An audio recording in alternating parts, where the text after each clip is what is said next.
E aí, galera? O meu nome é Joyce, eu sou professora de História e esse vídeo é para falar sobre o 7 de setembro. Bora lá?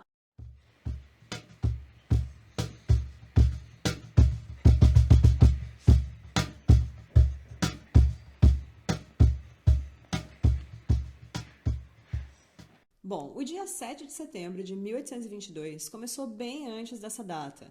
Na verdade, ele ainda não acabou, porque a independência do Brasil não foi um fato, ela é um processo. E eu digo porque esse processo ainda não terminou. Antes de continuar, a gente precisa entender o significado de uma palavra muito importante, a palavra nação. A palavra nação, do latim natio, originalmente significa origem. Depois de um tempo, passou a ser usada como sinônimo de nascido, mas ao longo da história se somou a outros conceitos, como território e cultura, e passou a designar um grupo de pessoas que compartilha não só o mesmo espaço físico, mas também o mesmo idioma, além de ter uma organização política e econômica independente e, o mais importante, se identificam como povo. Pessoas que valorizam seus laços, não só sanguíneos, mas principalmente de afeto. Antes da chegada dos europeus, havia várias nações no que hoje chamamos de América. Cada uma dessas nações tinha sua autonomia política e econômica, sua cultura bem marcada nos idiomas, na religiosidade, na organização da sociedade, nas práticas. Mas a partir de 1500, toda essa diversidade cultural foi amassada pela palavra colônia. Colônia é quando um lugar é governado por outro. O que hoje chamamos de Brasil passou a ser governado pelo rei de Portugal. E quando rola isso, tem um lance chamado Pacto Colonial, que funciona assim: a colônia dá matéria-prima para a metrópole, o país que governa a colônia, e só pode comprar produtos dessa metrópole. Então, tipo assim, mesmo que fosse mais barato comprar tecidos da Inglaterra, nos portos brasileiros só podiam atracar navios portugueses. Lembrando que não tinha avião nem Shopee, né? Então, quem estava aqui só podia fazer comércio com Portugal. Pouco mais de 300 anos depois do primeiro contato oficial, em 1808, rolou um estresse lá na Europa. O Napoleão Bonaparte assumiu o poder na França e, em busca de construir um grande império, proibiu toda a galera da Europa de fazer comércio com a Inglaterra. Só que Portugal tinha dívida com a Inglaterra. Se obedecesse a Napoleão, poderia ser invadido pelos ingleses, mas se desobedecesse, seria invadido pelos franceses. Qual a solução? O rei de Portugal fez um acordo com a Inglaterra. Viria para o Brasil, protegido pelos navios ingleses, se deixaria invadir pelos franceses e teria a Inglaterra como aliada nessas batalhas. E assim se fez. Aqui no Brasil, o rei, sua família e uma galera da corte desfrutaram de muito conforto e privilégios em relação aos brasileiros que aqui estavam.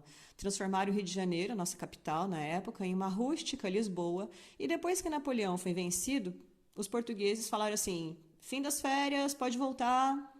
Mentira, foi um pouco mais violento e ameaçador que isso. Mas o rei de Portugal voltou, tá? O filho dele, o Pedro, em 1808, tinha só 10 anos. Agora ele já estava com mais de 20, totalmente adaptado ao clima e à vida aqui no Brasil. E ele não quis voltar. A gente ficou nesse impasse por uns 2 anos. As elites portuguesas querendo que o Dom Pedro voltasse para Portugal, para manter o território brasileiro como colônia, e as elites brasileiras querendo que Dom Pedro ficasse, para garantir a independência do comércio com outros países, não só com a metrópole portuguesa. Vale destacar, né, amigos, quem é que fazia parte dessa elite brasileira? Os indígenas que não eram, né, porque eles já tinham sido praticamente dizimados. Os escravizados também não, porque não eram nem reconhecidos como cidadãos. Os brancos pobres e as mulheres até tinham liberdade, mas não tinham voz nem vez em nenhuma decisão política. No dia 7 de setembro de 1822, Dom Pedro estava em viagem e recebeu um ultimato dos portugueses. Se você não obedecer nossas ordens, boa parte delas na área econômica, você vai voltar para Portugal como prisioneiro. Dom Pedro decidiu então se separar politicamente. Quando a gente fala de separar politicamente o território, a gente tem que lembrar que esse território ele já era separado, não só pelo Oceano Atlântico, né, mas principalmente por diversas práticas culturais. A partir daí, nós nos tornamos, então, o Império do Brasil. Brasil com Z, tá? Na grafia da época. Muita coisa mudou? No dia seguinte, não. Nós continuamos sendo uma monarquia, ou seja, não teria uma eleição para escolher um novo governante, nada disso. Outra coisa, o nosso governante continuava sendo um português, né? E muita gente pergunta assim, mas então não teve guerra? Teve várias, principalmente no Nordeste, onde as elites portuguesas eram muito mais poderosas do que as elites brasileiras do Sudeste, por exemplo. Então, essas elites portuguesas demoraram um tempão para aceitar o fim do Pacto Colonial. E aí você pode me falar assim, mas então para que a gente comemora o 7 de setembro? No dia 7 de setembro de 1822, nós começamos a busca para ter de volta o que os portugueses apagaram quando eles chegaram aqui. Não foi só uma ruptura política ou um acordo econômico, foi o início de uma tomada de consciência, que nos leva a um sentimento de valorização da nossa identidade.